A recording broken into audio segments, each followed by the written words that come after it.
De Joel Hernández Arosemena. Sí. Está usted ante la Comisión Especial de Evaluación de los aspirantes a la Corte Suprema de Justicia. Esta comisión tiene propósito llevar a cabo este ciclo de entrevistas, ¿no?, a cada uno de los aspirantes a la Corte Suprema de Justicia. A fin de ello se le hizo llegar con antelación un cuestionario que fue elaborado por esta comisión, que nos permitirá formularle diversas preguntas de acuerdo al criterio de los que integramos esta comisión. En ese cuestionario hay una primera pregunta que nos va a permitir conocerte como persona a través de tu historia familiar, pero también como profesional, a través de tu historia profesional, tus ejecutorias, así como las cualidades que tú consideras que al poseer o tener son merecedoras de ocupar un cargo en la Corte Suprema de Justicia. Para cumplir con esa primera de las preguntas, tiene la palabra la representante de Alianza Ciudadana por Justicia. Gracias, licenciado. Buenas tardes, licenciado. Bienvenido a este proceso. Por favor, nos da su nombre completo. Joel Hernández Arosemena. Gracias. ¿Su cédula? 8759-935. ¿Su edad, disculpe? 38. ¿A qué sala aspira? Principalmente a la sala de lo penal. Penal. De la sala de lo penal, sí. Penal. Gracias. De sus 38 años de edad, ¿cuántos años de experiencia tienes a nivel laboral, a nivel global? Sí, entre casi 16. ¿Sus estudios académicos hasta dónde los ha llevado? Hasta Maestría, maestría. licenciatura. Sí, claro. Maestría, licenciatura. ¿Maestría en qué, perdón? Economía monetaria y bancaria con especialización en mercado financiero internacional. Gracias, fantástico. Licenciado, voy a pasar al cuestionario, a la primera pregunta de lo que estableció en el cuestionario, que entendemos que usted conoce, ¿verdad? Sí, ayer me lo enviaron. Perfecto, ¿y logró revisarlo? Sí, claro, por supuesto. Ok, le voy a hacer la primera pregunta. Y siéntase cómodo, relajado para que la pase bien. Por favor, nos describe su historia familiar, su historia profesional y, en su opinión, ¿qué cualidades lo hacen merecedor de ocupar el cargo de magistrado de la Corte Suprema de Justicia? Por favor, nos comparte los elementos que sustentan su decisión y también su experiencia de trabajo en equipo. Okay. ¿Sí? Bueno, buenas tardes a todos. Distinguido miembro de esta honorable Comisión del Pacto de Estado por la Justicia. Para mí es un verdadero honor poder presentarle a ustedes, más que un currículum, diría yo, a propósito de la pregunta, una hoja de servicios continuados a la patria, de la cual nunca hemos tenido necesidad de hacer alarde. Sin embargo, en mi corazón siempre estuvo presente un momento como este.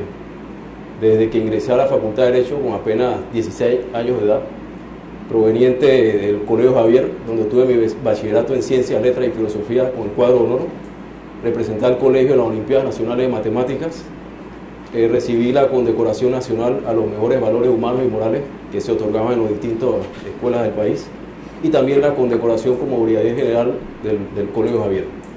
Ya a los 17 años, cuando cursábamos el segundo año de la Facultad de Derecho y Ciencias Políticas de la Universidad de Panamá, fíjense, ya éramos contratados por la Corte Suprema de Justicia para un tema que se refería a la revisión de libros que publicaba el órgano judicial, que se llamaban estudios de derecho judicial, colecciones judiciales, recordar por allá.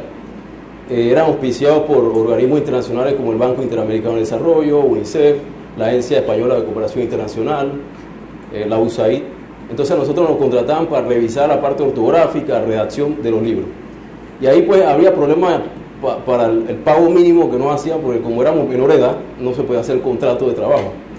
Y así empezamos, sustentamos nuestra tesis, la unificación en el derecho internacional privado, donde reflexionábamos sobre la posibilidad de construir un derecho uniforme que fuera común a las naciones civilizadas, basado en esos principios que son de universal aceptación, partiendo de la tesis de René David, nuestro director de tesis, el doctor Bután, pensó que esa era una tesis como doctoral. Entonces tuvimos algunos inconvenientes, pero sustentamos y finalmente nos graduamos con el primer puesto de honor de la Facultad de Derecho y Ciencias Políticas de la Universidad de Panamá en el año 2013.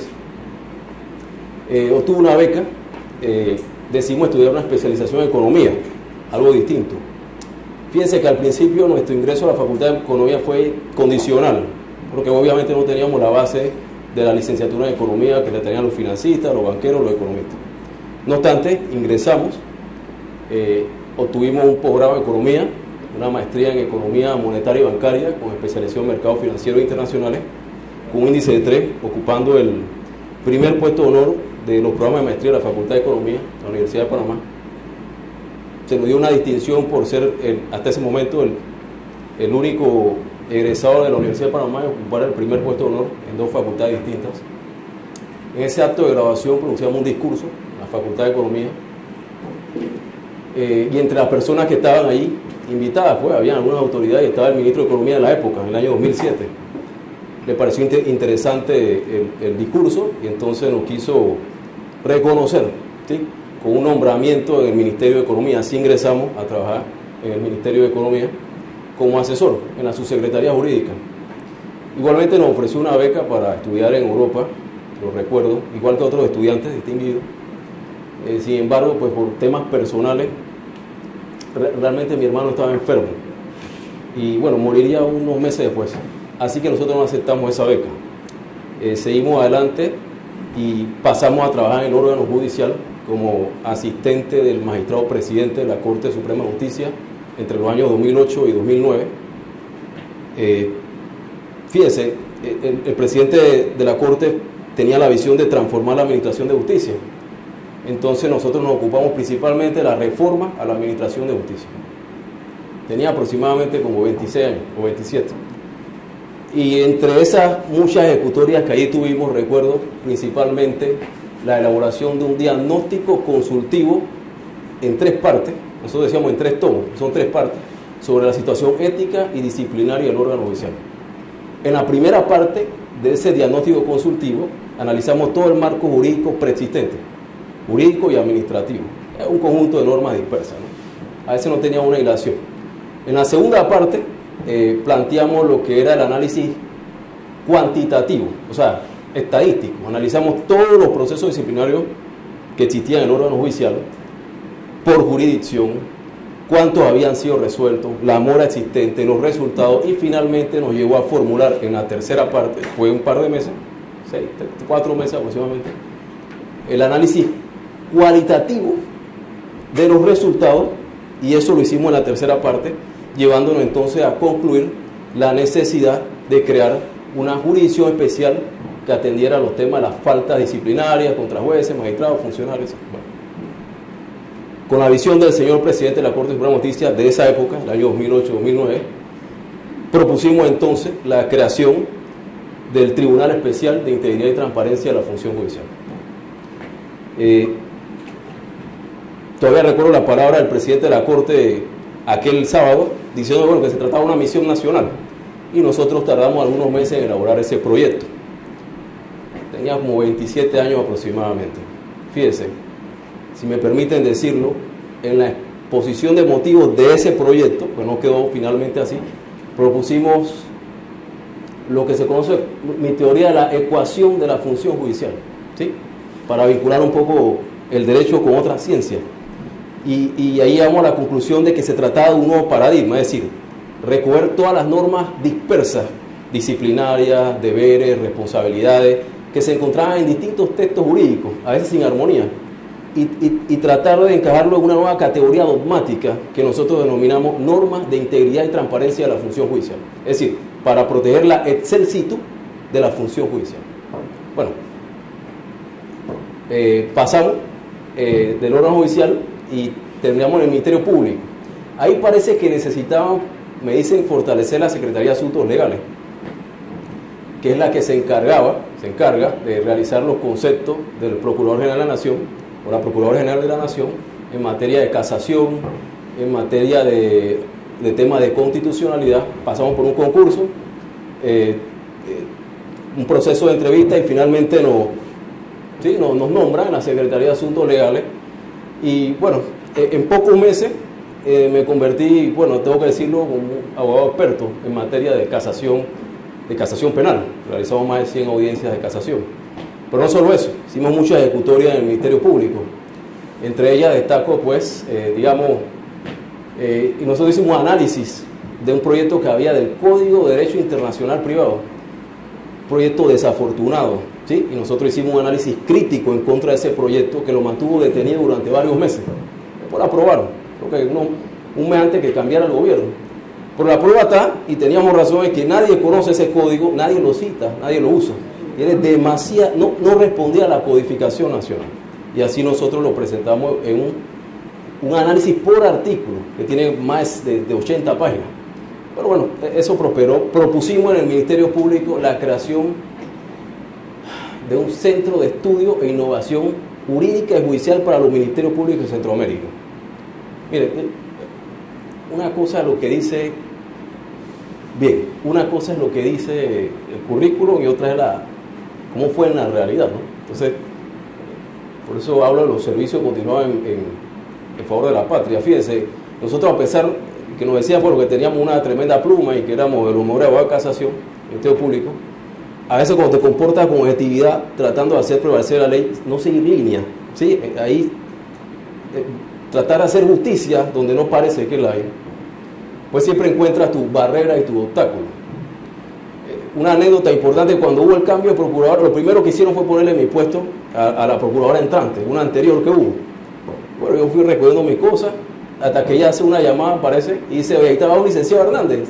Y le pregunta al jefe del departamento: sí, ¿qué tal? No, sí, es tremendo. Oye, ¿y por qué no me dijeron? Y le tira el teléfono. Entonces seguí trabajando en el Ministerio Público, ¿sí? Porque así es. Entonces uno sigue. Pero fíjense lo interesante: yo propongo una serie de cosas, parece que todo iba bien, pero de repente había necesidad de un puesto. Y entonces, miren ustedes, a mí me da risa esto, porque querían darle como un puesto a un viceministro que salía del gobierno, que no, el anterior. Entonces me mandan a mí para la biblioteca. Miren, al mejor abogado de casación, a la biblioteca. Nosotros lo aceptamos, un lugar lleno de polvo, empezamos a leer libros, y ahí propuse la creación del Centro de Investigación para los Ministerios Públicos de Centroamérica. Y aunque ustedes no lo crean, cortaron cinta, lo inauguraron, ¿sí? Y yo dije hasta unas palabras, digo unas palabras que me permitieron decir un poco profunda, pues. Y bueno, ahí seguimos, pero no me encontraron en la biblioteca. Bueno, el asunto es que cambia de administración. La gente me decía el torturado del Ministerio Público. Algunos fiscales me decían así, dice: bueno, viene la nueva procuradora, es de tu momento, licenciado. Y bueno, pues ciertamente las cosas a veces pasan por algo, ¿no? Sin conocerme, pues, dejaron sin efecto mi contrato. Recuerdo que el Colegio de Abogados, por primera vez en la historia, hizo una comisión para ir al Ministerio Público a investigar qué es lo que había pasado con el licenciado Hernández, ¿sí? ¿Recuerdan? Y entonces ya le dijeron, bueno, que era un tema administrativo y necesitaban el puesto. Y hoy quiero decirle, Juan Carlos, que las palabras de aquella época que me dijo hace años: en 6 meses no te acordarás de esto. Y en efecto fueron exactamente 6 meses que lo olvidé completamente. Seguimos adelante. Empecé el ejercicio profesional, más que todo en materia de casación, con casos, abogados, firmas. Bueno, nos empezó a ir un poco bien.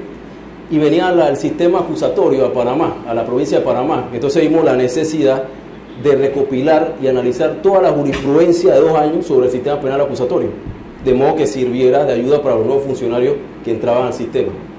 Entonces, tengo la idea de escribir ese libro, y escribo el libro. Fíjense, una anécdota: cuando tengo listo el DOMI, lo primero que hago es yo quisiera donar este libro al órgano oficial para ayudar a los nuevos funcionarios que ingresaban al sistema. Voy a donde el presidente de la Corte, uno que había sido procurador, le planteo, bueno, no quiero decir que no le dio importancia, pero quizás la burocracia, la idea era que la imprenta del órgano oficial lo imprimiera y lo regalara. No fue así, lo hicimos a nuestro propio costo y se convirtió hoy día en la obra jurídica más vendida en Panamá. 1000 ejemplares vendidos.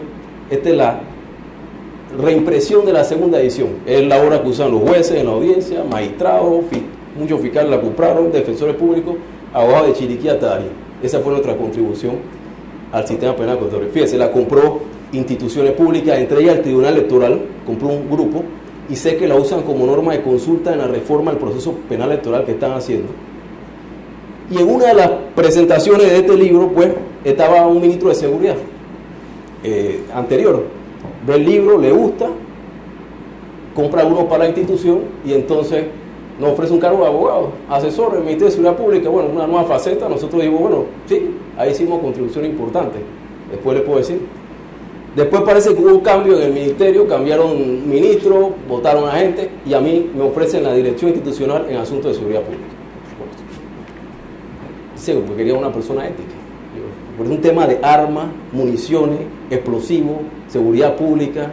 Yo soy un intelectual del derecho, ¿no? Y entonces, un puesto que nadie quería. Ahí se llevaron preso a 8 personas. Está destruido. Entonces, me dicen a mí y yo lo acepto. Hago el análisis de la situación más o menos delicada y presento lo que se llama, lo que se conoce en la institución como el plan maestro para la restauración, me puse filosófico, pues, de los fines inherentes a la Dirección Institucional de Asuntos de Seguridad Pública. Presentamos el plan maestro, en 3 meses lo ejecutamos, diagnosticamos la enfermedad y lo arreglamos. Empezamos a arreglarlo. Recibí cartas de felicitación de la Embajada de Estados Unidos, otra embajada por ahí, asociaciones profesionales distintas que tienen que ver con esa dirección, lo ejecutamos. Incluso, fíjense, le hice una presentación que me pidió el nuevo ministro de Seguridad Pública. Le pareció, me felicitó en nombre de la institución, me dijo que quería contar con nosotros en proyectos que él tenía pensado realizar. Y bueno, terminamos, agradecidos todos y seguimos adelante. Entonces, al final, ¿qué les quiero decir? Que todos estos cargos o puestos que hemos desempeñado en la administración pública, y ha sido más en la esfera privada, porque cuando suman los años ha sido más en la parte privada que pública, lo hemos hecho sin haber pertenecido nunca a un partido político, nunca, ni a grupo económico, ni grupo de interés, ni asociación intelectual, académica de ninguna clase, sindical de ninguna clase. Sin haber suscrito nunca, ni pertenecido nunca, bajo ninguna circunstancia, a una sociedad anónima. No es que diga que eso sea malo, pero nosotros tomamos la decisión desde que egresamos a la Facultad de Derecho. Jamás he suscrito ni pertenezco a ninguna sociedad anónima. Sin haber sido abogado nunca en caso de narcotráfico, no hemos sido abogados en caso de delitos graves. Jamás hemos defendido una causa que pueda considerarse injusta, ¿sí? Entonces, cuando me pregunta la distinguida miembro de esta comisión que cuáles son esos aspectos que me hacen merecedor al cargo de magistrado de la Corte, con toda franqueza yo tengo que decirle que ninguno de estos aspectos me parece suficiente. Ninguno. ¿Quién puede merecer ser juez cuando se usurpa una función que en última instancia compete solo a Dios? Entonces, lo divino en el juzgador, que es la justicia, solo puede florecer en un clima de independencia e imparcialidad. Entonces, no es que yo merezca ser magistrado, pero si la divina providencia tiene a bien darnos tan inmerecido designio, quiero que sepa que lo haremos con independencia, ¿sí?, e imparcialidad que nos viene del conocimiento del derecho. Lo haremos procurando, como decía Rudolf von Jhering, la lucha por el derecho, la prevalencia de las garantías fundamentales. Sobre todo lo haremos con misericordia, con justicia y con temor a Dios y a su Santo Espíritu. Bendito sea el nombre de Jesús. Esa es mi presentación. Gracias. Sí, muchas gracias, licenciado. Voy a darle la oportunidad a los compañeros que quieren hacerle preguntas. Claro. Gracias. ¿Hay agüita por aquí? Sí, ya le damos. En la Defensoría del Pueblo te van a comenzar a hacer las preguntas.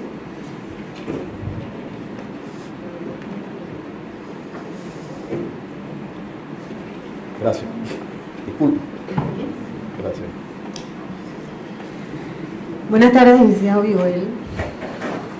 Bienvenido nuevamente. Me corresponde hacerle la pregunta número 2 y número 3 del cuestionario. La número 2, ¿ha sido usted investigado por alguna causal penal? ¿Cuál fue el resultado?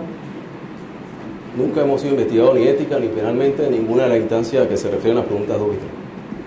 Gracias.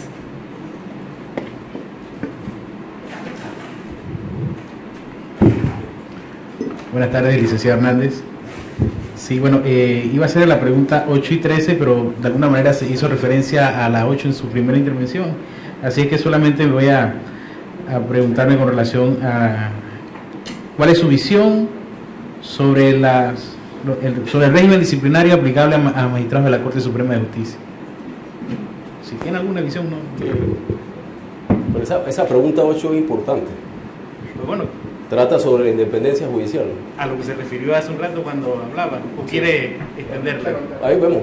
¿Ah? Sí, ahí vemos. Listo. Sí, fíjese. Con relación a la pregunta 13, lo que sí es seguro es que la Asamblea Nacional de Diputados no tiene la idoneidad moral ni jurídica para jugar a un magistrado de la Corte Suprema de Justicia. Si bien es cierto, estamos sujetos a lo establecido en los artículos 160 y 217 de la Constitución Política, lo cierto es que las razones que llevaron al constituyente a asumir ese sistema hoy carecen de legitimidad. Habría que analizar la posibilidad de incluirlo en una reforma dentro del Tribunal Integral de Transparencia, lo que está supeditado a una reforma constitucional, o bien yo venía meditando para tratar de aplicarlo en la situación actual, sobre la creación, fíjense, de un organismo tipo Consejo Nacional que pudiese analizar una determinada situación y recomendar sobre el juzgamiento de un magistrado de la Corte. Es una idea que no riñe con la Constitución, porque se trata de un observador externo que puede verificar si hay realmente causa contra un magistrado. Mire, a propósito de la independencia, ella tiene una doble vertiente, aunque no se hable mucho de eso. La independencia del juez frente a las intromisiones de terceros, ¿sí? Pero también está la independencia de la sociedad frente al juez, de que sus decisiones se ajusten al ordenamiento jurídico, y eso genera seguridad jurídica. Entonces yo noto que en los últimos años el enfoque ha estado más en lo primero, es decir, eliminar aquellos condicionamientos o obstáculos que en un determinado momento podrían mermar la independencia del juez al momento de administrar justicia. Pero ¿quién le garantiza a la sociedad que ese juez, que goza de esas garantías y prerrogativas, realmente ajuste su decisión a lo establecido en el ordenamiento jurídico? Y de hecho es una aspiración que nunca se logra alcanzar del todo. Que un juez se ajuste a la ley es algo que depende de él mismo. O sea, que él lo decida así en su fuero interno, ser independiente. Entonces usted puede encontrar un juez que tenga un juez que no tenga ningún tipo de garantía ni prerrogativa de independencia, no obstante decide ajustarse siempre en su decisión a lo establecido en el ordenamiento jurídico. Y por el contrario, un juez que teniendo todas estas garantías formales de independencia, nada asegure pues que en sus decisiones se deje llevar por intromisiones externas. Entonces al juez verdadero usted solo lo puede ver en tiempos de crisis. Quien quiere ser juez debe estar dispuesto a perderlo todo en el ejercicio de una función que es divina. Miren, nosotros nunca supimos lo que era estabilidad laboral en ninguno de los puestos que tuvimos, ni en el órgano judicial, que era un puesto interino, ni en el Ministerio Público, ni en el Ministerio de Seguridad, ni en el Ministerio de Economía, en ningún lado. Y eso nunca nos impidió realizar todos los aportes que hicimos por la Administración de Justicia y por el país, a sabiendas de que eso nos costaría o afectaría nuestra independencia. En efecto así fue, porque no estamos en ninguno de esos lugares. Mire, yo le voy a poner un caso, va a ser un caso emblemático, el caso de Venezuela. Sí, es un caso que todos conocen. Allá no hay independencia judicial, todos están de acuerdo en eso. Allá lo que hay injusticia y atropello. ¿Y qué van a decir todos? Que en efecto hay intromisiones del Ejecutivo sobre el Poder Judicial y eso impide pues que obtengamos justicia. Eso es lo que todos van a opinar. Pues no, porque el juez verdadero se ve en tiempos de crisis. Nada impide a un juez en cualquier situación demostrar justicia, porque la Constitución, la ciudadanía ha previsto que ese órgano emita justicia. Entonces usted solo conoce la independencia Cuando hay toda esta serie de elementos que te condicionan, el juez tiene que estar dispuesto incluso a perder la vida en el ejercicio de una función judicial que le es delegada por la Constitución, pero que proviene de Dios. Esa es la reflexión. Entonces no es tan fácil decir que el sistema de carrera judicial va a resolver este problema. Sistema que se basa en la discrecionalidad técnica, la experiencia, la obtención de títulos. Fíjense, la obtención de títulos, y ustedes lo ven ahí en las universidades. Un montón de gente van por los títulos y títulos y títulos. Cada título es un punto. O sea, que está en el sistema. Cada título es un punto. No tiene nada que ver eso con la inteligencia, ni tampoco con una sólida trayectoria moral de toda una vida. Eso no se evalúa allí. Entonces hay que reflexionar sobre la verdadera independencia. Hay que buscar a los jueces que estén dispuestos a darlo todo por el ejercicio de la función judicial. Nosotros podríamos contarles un ejemplo de eso, pero no creo que haya mucho tiempo tampoco. Gracias, licenciado. Antes que el colegio haga la pregunta, en cierta manera lo que tú estás planteando ya lo vivieron los jueces, creo que eran los de Honduras. Hay un fallo de la Corte Interamericana sobre eso.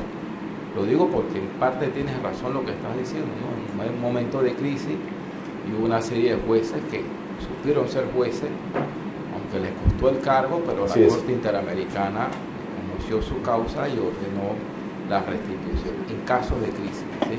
Así es. Colegio Nacional de Abogados. Buenas tardes, licenciado.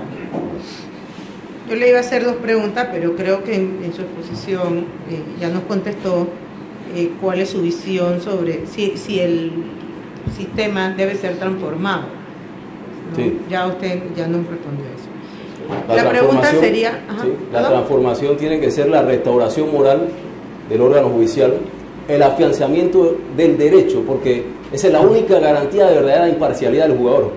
Si no, queda a la merced de los abogados. Si usted no conoce derecho, está a la merced de los abogados, del debido proceso. Entonces, la restauración moral del órgano judicial, el afianzamiento del derecho, son las dos principales cosas. Y yo propondría también la revisión de todas las leyes procesales, a efecto de identificar y hacerlas más eficientes a los fines de realización del derecho material y la justicia. Y no estar al revés, el derecho material supeditado al proceso, como suele pasar. ¿Qué haría usted si la percepción ciudadana cuestiona su actuación en el desempeño de su cargo de forma que afecte la credibilidad del órgano judicial?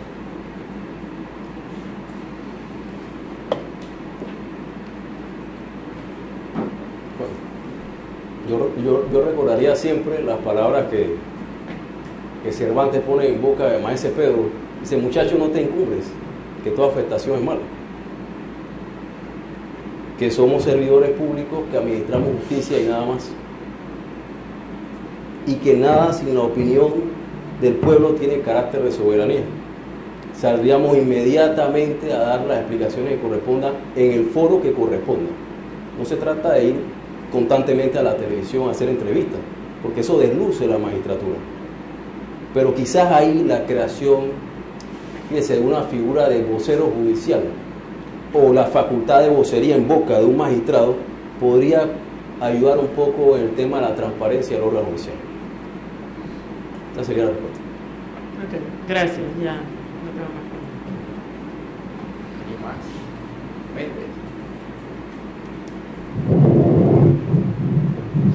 Buenas tardes, licenciado Joel Hernández Arcemena. Del cuestionario le fue facilitado con anterioridad. Yo voy a hacerle dos preguntas, pero las voy a fusionar, no guardan mucha relación. O si usted desea, puede contestarla, se la podemos hacer por separado. Pero déjeme hacer la primera. ¿Cuál es su visión del papel de un magistrado frente a los estándares internacionales en materia de justicia desde la perspectiva de los derechos humanos, teniendo en cuenta el control de la convencionalidad, que es la siguiente? Es una pregunta 11 y 12, están íntimamente relacionadas. Están casadas. Sí, con relación a la pregunta que menciona el distinguido miembro, el magistrado tiene que jugar un papel de activismo judicial frente a la aplicación de la Convención Americana de Derechos Humanos y otros instrumentos internacionales que consagren derechos y garantías fundamentales. Nosotros hemos obtenido la tesis, bueno, voy a adelantar algo de eso aquí, de que la estructuración del nuevo Código Procesal Penal se basa en dos razones de validez fundamental. Esto es un asunto esencialmente epistemológico. Para los que no son abogados, cuando hablamos de razón de validez en el derecho, nos adentramos a lo que se considera ciencia jurídica. Es el capítulo de la ciencia jurídica. Usted tiene que una norma siempre tiene su razón de validez en otra. Así usted ve que un decreto es válido en la medida que se adecua a la ley lo es si no es contraria a la Constitución. Eso es lo que Kelsen llamaba ciencia jurídica. Lo demás es poesía. Entonces, la estructuración del nuevo Código Procesal Penal se basa en dos razones de validez fundamental. Fíjense, esa es mi tesis. La primera es la constitucionalización del proceso penal. Ello plasmado así en el artículo 3, que no hace otra cosa que reconocer la relación indisoluble que hay entre proceso y constitución. Porque el proceso penal no es, sino como decía, no es otra cosa, sino como decía James Goldman, allá por 1935, no es sino el reflejo de los elementos autoritarios corporativos de su constitución. Entonces, de lo que se trata es que el Código Procesal Penal o el sistema penal acusatorio no sea sino el reflejo del modelo libertario y democrático y del sistema de derechos y garantías fundamentales establecido en la Carta Magna. Esa es la primera razón de validez del nuevo Código Procesal. La segunda razón de validez es la convencionalidad, que no es más que la observancia de las normas de la Convención Americana por parte de los tribunales nacionales, con tres consecuencias fundamentales que no han sido desarrolladas por la jurisprudencia y esperamos que sean desarrolladas. La primera, fíjense, el principio de legalidad adquiere una nueva dimensión. Miren esto, al integrar a la ley la convencionalidad. Usted lo ve así en el artículo 2, cuando dice que, miren, nadie podrá ser detenido, ni juzgado, ni condenado sin juicio previo, tramitado con arreglo a las normas legales y a la convención. Entonces ya no es principio de legalidad solo, sino principio de legalidad convencional. La segunda consecuencia, se abandona el principio de jerarquía por aquella norma que proteja más. Fíjense la sencillez con que fluye este enunciado. Para nosotros se desprende con claridad subyacente el artículo 14, cuando se dice que las normas y garantías que consagra este código, la Constitución y los tratados internacionales deben considerarse como mínimo y no excluyentes de otros que incidan sobre la dignidad de la persona y los derechos fundamentales. ¿Qué significa esto? Que no importa dónde está contenido el derecho fundamental, aunque sea una norma de menor jerarquía, a propósito de la razón de validez, basta con que ella ofrezca una mayor protección y así hay que aplicarlo.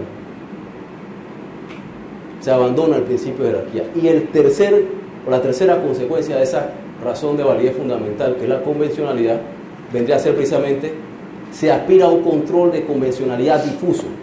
Es decir, ya no como una facultad exclusiva de la Corte Interamericana de Derechos Humanos, sino que es deber de todos los tribunales y juzgados aplicar que los procesos se lleven a cabo conforme a lo establecido en la Convención Americana de Derechos Humanos. Con algún debate que pudiéramos tener a propósito del fallo de Almonacid Arellano y otros versus Chile, que establece esta doctrina, en cuanto a la aplicación obligatoria de la jurisprudencia de la Corte Interamericana a la que aspira la propia Corte Interamericana, porque ellos dicen, no solo es la obligatoriedad de aplicar la norma de la Convención, sino la obligatoriedad de aplicar la interpretación que de la norma de la Convención ha hecho la Corte Interamericana. Sobre eso, quizá podríamos mantener, de hecho, deberíamos mantener alguna reserva en cuanto a la soberanía jurídica y la Constitución nacional. Pero esa es la consecuencia de la asunción del principio de convencionalidad y ese es el valor que tiene y es el valor que corresponde darle en el actual sistema jurídico. Porque así está establecido incluso en nuestro propio Código Procesal Penal. Perdón. Déjeme ver hablando porque la pregunta tiene un enfoque ahí con el proceso penal. Si me permite. La licenciada acá nos hizo otra pregunta sobre nuestra aspiración a la sala. Sin embargo, yo quiero hacer constar que nuestro conocimiento del derecho es universalista. O sea, nunca está enfocado en una sola ciencia del derecho, en una sola rama, ¿no? Desde que planteamos nuestra tesis, la unificación, la posibilidad de un derecho uniforme como unas naciones, hemos examinado todas las ramas del derecho. Y casualmente en el derecho administrativo hemos hecho aportes importantes en el ámbito nacional. Les voy a contar una anécdota. Señor Procurador, a propósito del derecho administrativo. Somos los primeros en establecer en una resolución administrativa la aplicación del principio de retroactividad favorable en materia del derecho administrativo sancionado. Esta es la anécdota. El Estado tenía un problema con una empresa, ¿sí?, de aviones. Pasó por muchos abogados, muchas personas, analizaron, no hay solución. 1 año y medio. Para mí, cuando me lo plantean, para mí el objetivo es claro: evitar que el Estado se vea envuelto en una demanda de daño y perjuicio donde al final los ciudadanos terminan pagando los errores de algunos funcionarios. Vimos una luz en el camino: la aplicación del principio de retroactividad favorable que se usa en derecho penal aplicado al derecho administrativo sancionador. ¿Por qué? Porque ambos provienen del jus puniendi estatal y por tanto comparten los mismos principios que son generalmente elaborados de la dogmática penal. Planteamos la solución de inmediato, marcada oposición de los abogados de aquí, los abogados de allá, todos, ¿no? Fíjense la anécdota: contrataciones públicas, vio, dice, aunque se sintieron, les llamó la atención la tesis, es que eso no se puede hacer en Panamá. En el mes de septiembre del año pasado, octubre, septiembre, agosto, por ahí, bueno, hubo un congreso y yo recibo una llamada de la jefa legal del Código de Trabajo del Ministerio Público, según dice, de la contratación pública. Dice: licenciado, fuimos a un congreso del derecho administrativo, estaban los grandes maestros del derecho administrativo en Ecuador, y le planteamos su tesis y el caso, y ellos nos dieron que lo que usted dice sí se puede hacer. Miren ustedes, llegaron, harán la resolución, la aplicaron, problema resuelto. Nadie es profeta en su propia tierra. ¿Cómo iba a molestar por eso? Porque, y perdonen, no puedo evitarlo, alguna vez un hombre, ¿sí?, que se paró frente a un auditorio lleno de personas, tenía como 30 años aproximadamente, y él se para aquí. No puedo yo quejarme de eso, sí. Mire, él se para, abre un libro y dice: el Espíritu de Dios está sobre alguien, que era el mismo. Dice: y me ha ungido para dar la buena nueva. Los ciegos ven, los sordos escuchan, los inválidos caminan, los leprosos son sanados, el reino de Dios está aquí con ustedes. Y esto se cumple hoy. La gente dice: ese no es el hijo del carpintero, ese no es el que está por allá, Galilea. Nadie es profeta en su propia tierra, y lo aceptamos completamente. Así es. Muy bien. Joel, el tema que planteaste en eso es un principio pro derecho, ¿no? Sí, pro simple derecho y elemental. Sí, por otro no lo voy a hacer. Pero yo entiendo lo que tú dices: cuando uno plantea esas cosas pareciera que está uno inventando y la gente se queda. Sí, así es. Sí, pero yo no te comprendo en eso. Pero Carlos Lee pidió la palabra. Si vas a hacer una pregunta, Carlos. No voy a hacer una pregunta, voy a darte mi impresión de tu intervención. Me llama la atención tu atrevimiento y tu proyección, que cuando nosotros hemos estado haciendo este ejercicio, al menos en mi postura, es buscar gente atrevida que sea capaz de ayudar a la revolución que hay que hacer en la sociedad y particularmente en la justicia. Sin embargo, veo que, además, reconocer tu inteligencia que nos has demostrado, pero me preocupa que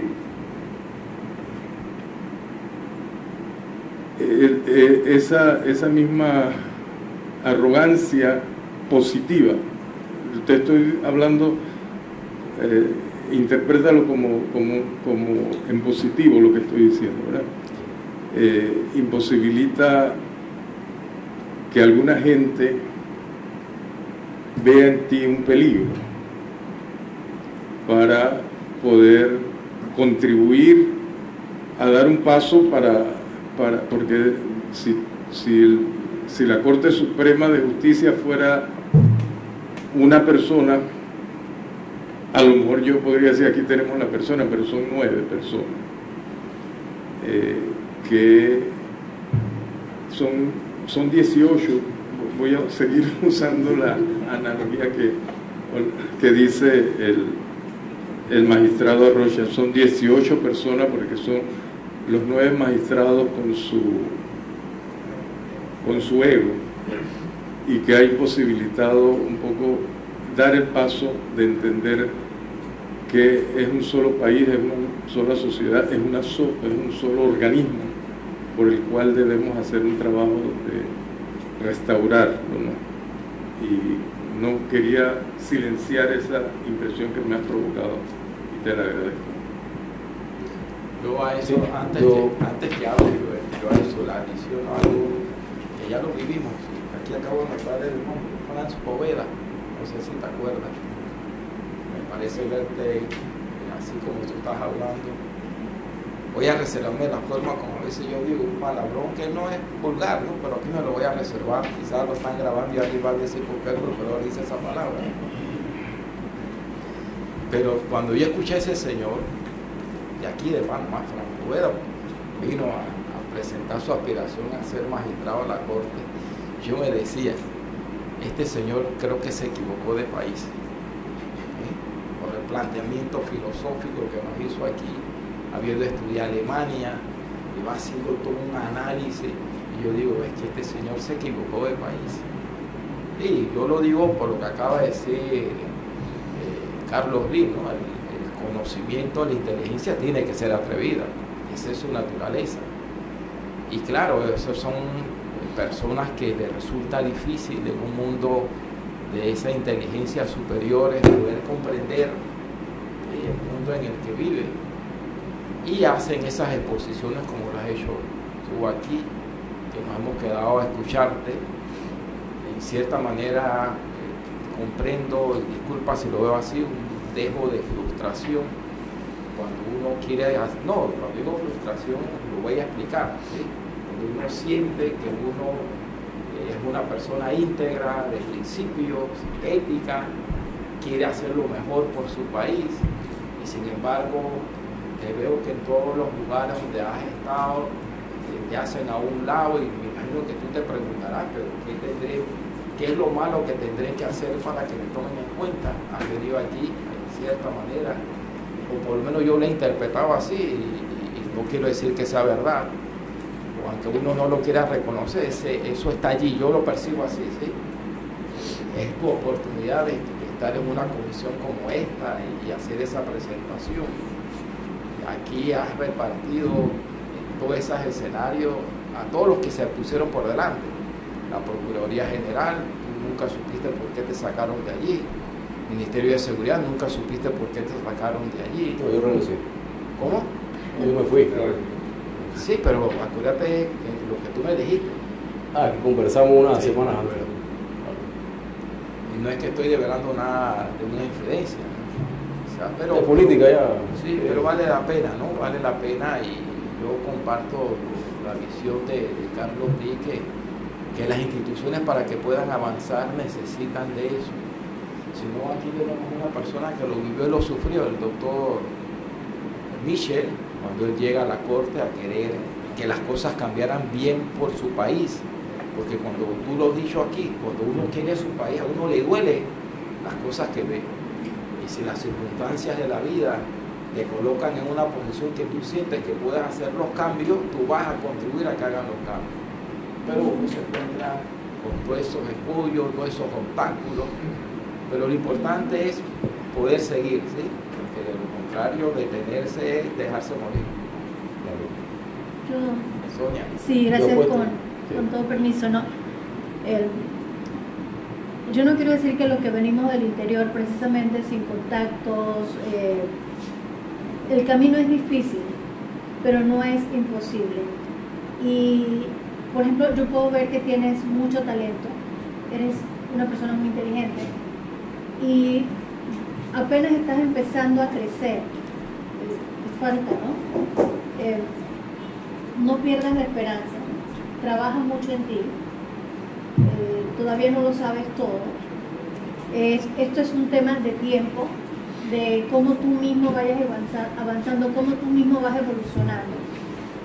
Y no pierdas la esperanza, porque el país necesita de gente preparada, de gente con conocimiento, de gente que tenga más interés en que el país eche adelante, a que su bolsillo o su ego eche adelante. Y yo lo que te puedo decir es que sigue adelante, cultívate, trabájate. Nosotros definitivamente no es que vamos a nombrar a los magistrados. Yo creo que tú entiendes el proceso. Nosotros todos los que estamos aquí, aunque algunos son funcionarios, pero los que estamos por alguna razón de este lado de la mesa somos voluntarios de alguna manera, y que muchos tienen muchos años de estar trabajando para que el país tenga la justicia que se merece, y muchos también hemos estado trabajando para que el país tenga la democracia, que tenemos 20 años, están diciendo que está incipiente, pero tenemos 20 años. Y lo que más queremos, por ejemplo, en el caso de la Alianza, que mucha gente, jóvenes como tú, participen. Que ya nosotros, yo no quiero decir que ya nosotros hicimos un trabajo, sino que queremos que los jóvenes, y yo quiero aprovechar, aquí hay un joven que ha estado sentado todo el día, y él está aquí porque está aprendiendo sobre el proceso. Y eso para mí es muy motivador, de querer seguir ayudando y querer seguir contribuyendo de manera voluntaria, porque queremos el país. Y yo lo más que quiero recomendar, que sigas adelante, cultiva tu talento, no eres más que nadie ni eres menos que nadie, el mejor momento de tu vida te va a llegar, y te felicito, no es fácil, no es imposible, pero lo puedes lograr. Gracias, gracias. Yo tomo lo bueno de sus palabras, ¿no? Quiero decirle algo. Un organismo colegiado, la Corte Suprema de Justicia. Yo he tenido relación con la Corte Suprema de Justicia desde muy joven, como les dije, un magistrado que ha pasado por ahí. Es así. Mire, usted tiene que trabajar en el corazón de la persona. En organismos colegiados como la Corte se gana con persuasión. Yo siento que la justicia está dentro de cada uno.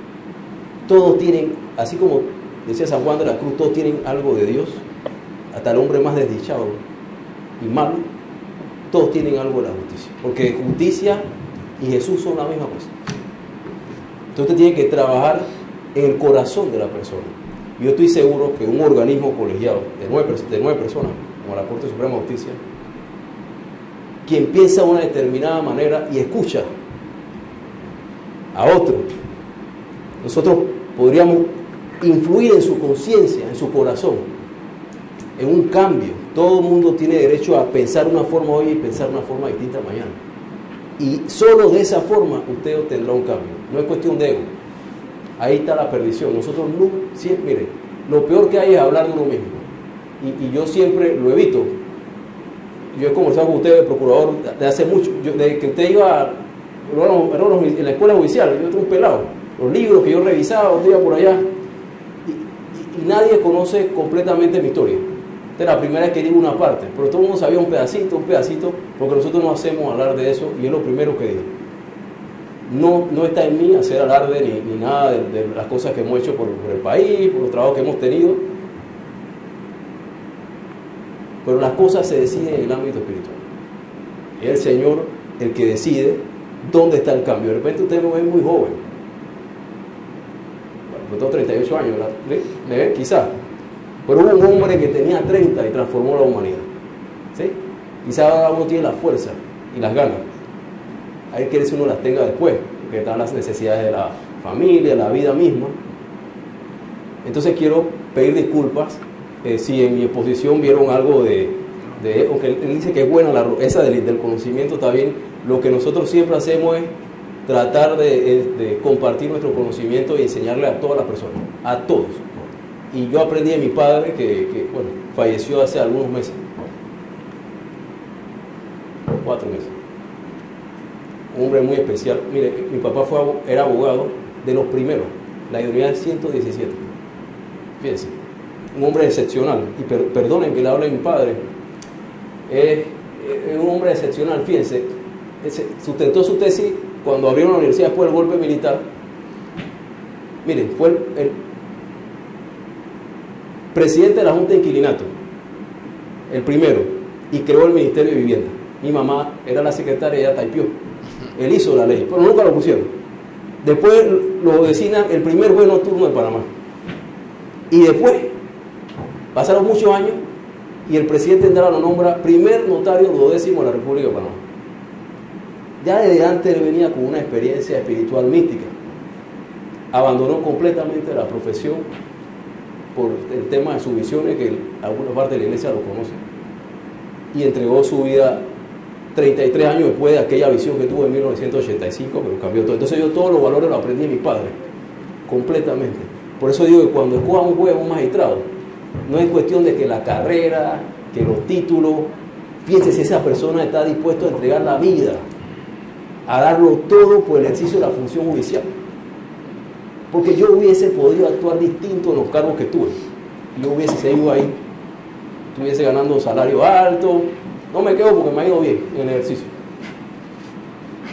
Pude haber actuado diferente, acomodado, ¿sí? Pero quisimos hacerlo distinto, con otros valores, entregándolo todo por la nación, sin olvidar que cada uno tiene dentro de sí la justicia, hasta el hombre más malo. Entonces esa es la aspiración que tenemos que tener. Magistrado que esté dispuesto a entregarlo todo y a cambiar la administración de justicia. Es eso. Muy bien. Solamente. Gracias. Gracias, Joel, y suerte. Está bien.